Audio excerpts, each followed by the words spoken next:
Could you name every film and its subtitle? Yeah, Mission Impossible, Mission Impossible 2, Mission Impossible 3, Mission Impossible Ghost Protocol, Mission Impossible Rogue Nation, Mission Impossible Fallout, Mission Impossible Dead Reckoning, Mission Impossible Phone Reckoning. That was really impressive. Thank you. I impressed myself.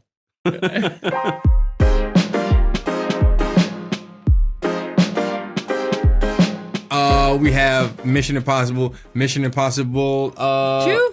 two? Wait, there's no Mission Impossible, Rogue Nation, that's 4. Mission Impossible Fallout, Mission Impossible Dead Reckoning, Mission Impossible Final Reckoning, Mission Impossible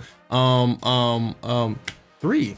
Ghost Protocol? Ghost Protocol! Oh, shit, yeah. You have played the president twice this year. Funny how that worked out. You want to take this opportunity to announce your candidacy? I would not. But it was fun while it lasted.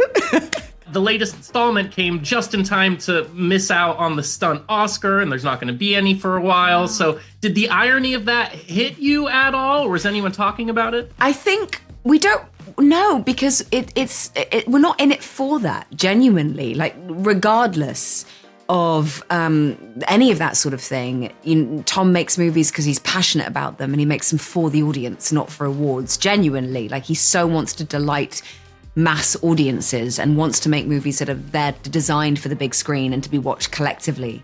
And I think you feel that, that the film in itself is a celebration of filmmaking, and it's a celebration of this particular kind of filmmaking, which is entirely mechanical and real, and the locations are real, and it adds to what makes this movie so visceral and immersive.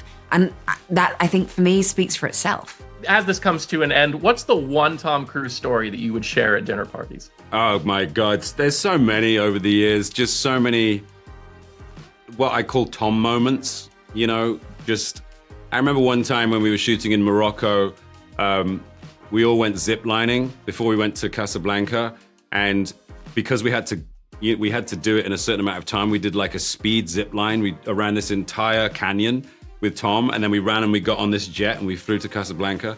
But I think the most Tom Cruise-y day of Final Reckoning, we were in South Africa.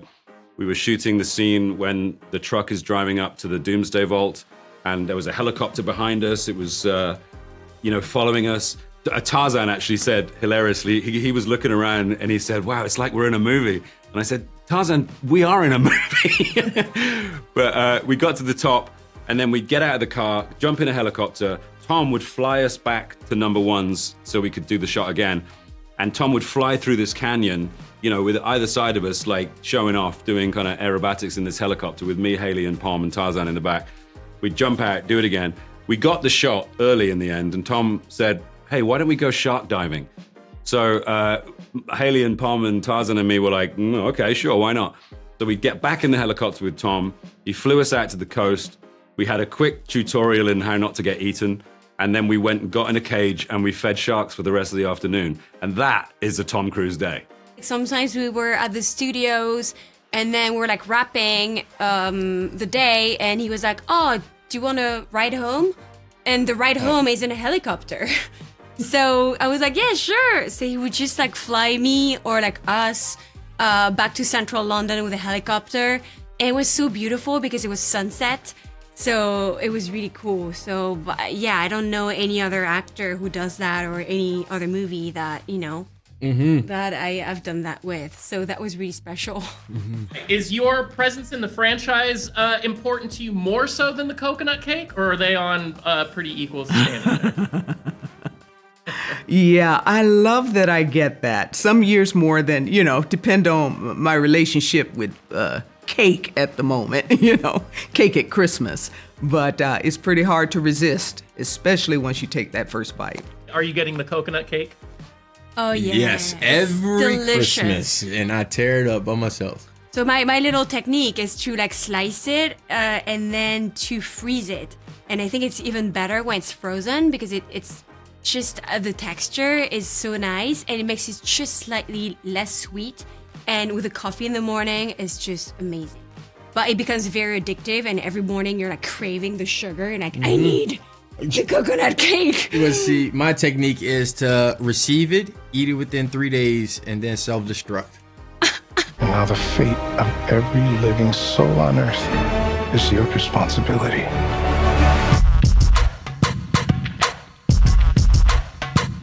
I was holding my breath that whole submarine sequence. Was that a crazy one for you to experience in the movie theater? Yeah, I watched it for the second time last night, and I found.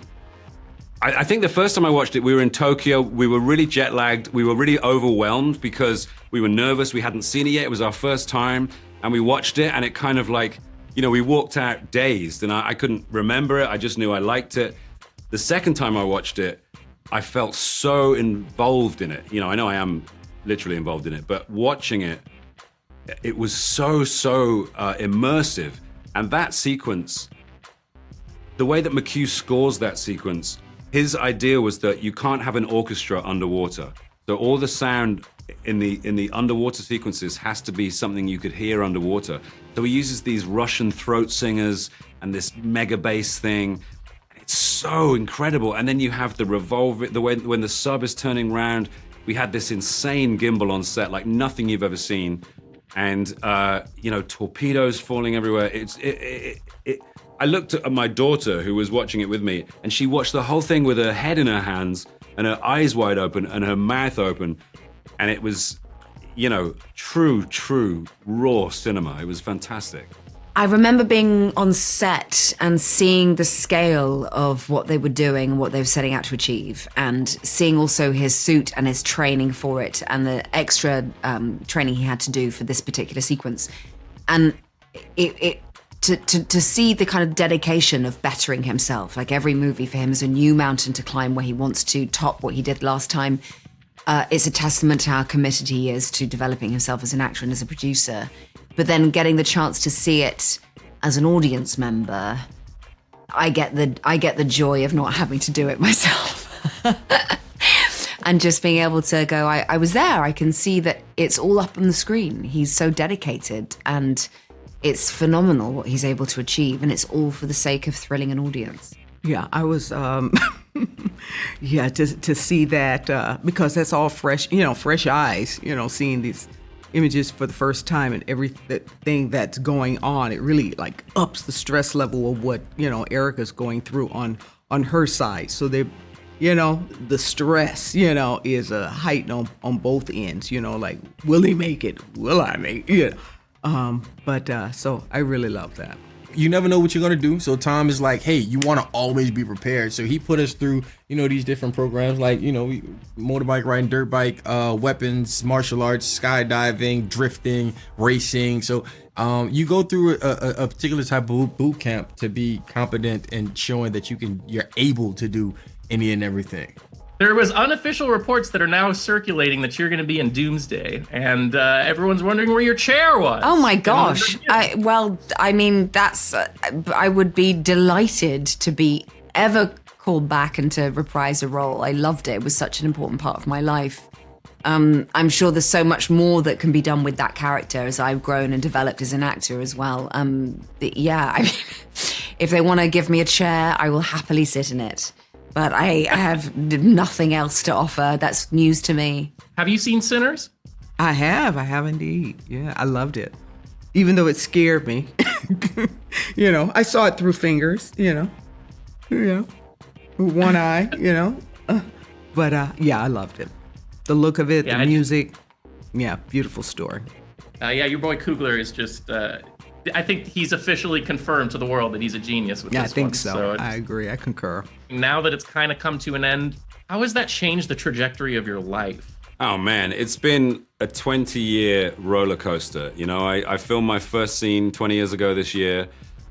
And here I am now, promoting my 6th Mission Impossible movie, something I never expected, in a million years when I did the first one. It's been an extraordinary ride. I feel very privileged to have got to grow a character over that period of time, get to return to him and add to him and, sort of grow him as a character. I'll never get that chance again unless, I wind up in some other franchise and spend 20 years. I don't see that happening. It's not something I particularly want to do because I feel like this would be a hard one to top. I need you to trust me. One last time.